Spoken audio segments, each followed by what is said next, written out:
Taste the Daily.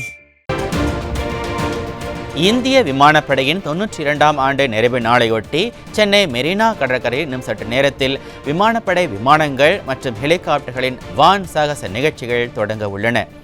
இதை பற்றிய விரிவான விவரங்களோடு இணைகிறார் நமது செய்தியாளர் கோபாலகிருஷ்ணன். வணக்கம் கோபால், இதை பற்றிய முழு விவரங்களை எங்களுக்கு சொல்லுங்க. மணிபாரதி வணக்கம். அதாவது இந்திய விமானப்படையின் 92வது ஆண்டு விழாவையொட்டி சென்னை மெரினா கடற்கரையில் இது மிக பிரம்மாண்டமான வான் சாகச நிகழ்வுகள் நடைபெற இருக்கிறது. இதற்காக 3 நாள் ஒத்திகை என்பது ஏற்கனவே விமானப்படை சார்பில் மெரினா கடற்கரையில் மேற்கொள்ளப்பட்டு இந்த கொண்டாட்டம் என்பது நடைபெறுகிறது. இதற்காக இந்திய விமானப்படையில் உள்ள விமானப்படை வீரர்கள், விமானப்படையில் இருக்கக்கூடிய போர் விமானங்கள், பயிற்சி விமானங்கள் ஏற்கனவே கடந்த ஆண்டுகளாக, அதாவது 1932ஆம் ஆண்டு இந்திய விமானப்படை என்பது தொடங்கப்பட்டு அன்றிலிருந்து இந்த இந்திய விமானப்படை செயல்பட்டு வருகிறது. அன்றிலிருந்து இன்று எது போன்ற போர் விமானங்கள் எல்லாம் விமானப்படையில் இருக்கிறதோ அந்த விமானங்கள் அனைத்துமே தற்போது வான் சாகச நிகழ்ச்சிகளில் ஈடுபட போகிறது. சரியாக 11 மணியிலிருந்து 1 மணி வரை இந்த சாகச நிகழ்வு என்பது நடைபெற இருக்கிறது. இதனால் சென்னை மெரினா கடற்கரை இருக்கக்கூடிய இந்த காமராஜ சாலை அனைத்துமே முழுமையாக போலீஸ் கட்டுப்பாட்டுக்குள் கொண்டு வரப்பட்டிருக்கிறது. இதற்காக பொருட்கள் இலவசமாக இந்த கண்காட்சியை, இந்த வாகன சாகச நிகழ்வுகளை கண்டு ரசிக்கலாம் என ஏற்கனவே அறிவிக்கப்பட்டிருந்த நிலையில் லட்சக்கணக்கான மக்கள் மெரினா கடற்கரையை நோக்கி வந்த வண்ணம் இருக்கின்றனர்.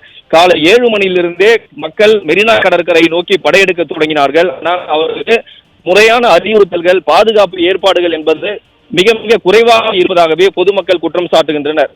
உதாரணமாக மெரினா கடற்கரை இருக்கக்கூடிய இடத்துக்கு வெகு அருகில் வாகன நிறுத்தத்தை ஏற்படுத்தாமல் வெகு தொலைவில் சுமார் 4 கிலோமீட்டர் தூரத்துக்கு முன்னாலே வாகனங்களை காவல்துறையினர் நிறுத்த அனுமதித்ததால் அங்கிருந்த குடும்பத்தினரோடு சுமார் 4 கிலோமீட்டர் தொலைவுக்கு அப்பால் செல்ல வேண்டிய ஒரு நிலை இருப்பதாக குற்றம் சாட்டுகின்றனர். குறிப்பாக அண்ணா சாலையிலிருந்து கலைவாணர் அரங்கத்தில் வாகனங்களை நிறுத்திவிட்டு அங்கே சுமார் 3 கிலோமீட்டர் மேலாக நடந்தே சென்றுதான் இந்த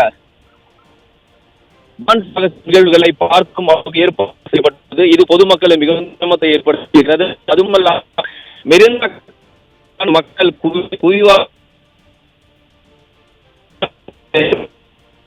லட்சம் மக்கள் இந்த வானத்தை பார்ப்பீர்கள் என்று எதிர்பார்க்கப்பட்ட நிலையில் அவர்களுக்கான ஏற்பாடுகள் என்பது வெகு குறைவாக இருப்பதை நம்மால் பார்க்க முடிகிறது. குறிப்பாக 11 மணி என்பது நண்பகலாக இருக்கிறது. இந்த நண்பகலில் அதிக அளவில் வெயில் சுடரித்து வரக்கூடிய நிலையில் பொதுமக்கள் அமர்ந்து இந்த வான் சாகசத்தை பார்க்கும் வகையிலான ஏற்பாடுகள் என்பது இங்கு செய்யவில்லை என்பதை ஒரு பொதுமக்களின் உற்சாகத்தாக வைக்கின்றனர். அது மட்டுமல்லாமல் பொதுமக்களுக்கு தேவையான இருப்பிட வசதி அனைத்துமே மிக குறைவாக ஏற்பாடாகவும் வெகு தொலைவில் ஆங்காங்கே ஏற்படுத்தப்பட்டிருப்பதாகவும் பொதுமக்கள் குற்றச்சாட்டை முன்வைக்கின்றனர். எனினும் பொதுமக்கள் பெரிய அளவில் ஒரு பெரிய எதிர்ப்பு இந்த வான் சாகச நிகழ்வுகளை பார்த்து ரசிக்க வேண்டும் என குடும்பத்தினரோடு, உறவினர்களோடு வந்து வெயில் கணக்கில் 9:30 மணிக்குள்ளாகவே இந்த மெரினா கடற்கரைக்கு வந்து வேண்டும் என்று காவல்துறை தரப்பில் அறிவிக்கப்பட்டிருந்ததால் தற்போது லட்சக்கணக்கான மக்கள் மெரினா கடற்கரையை குவிந்தனர். மணிபாரதி, விவரங்களுக்கு நன்றி கோபால்.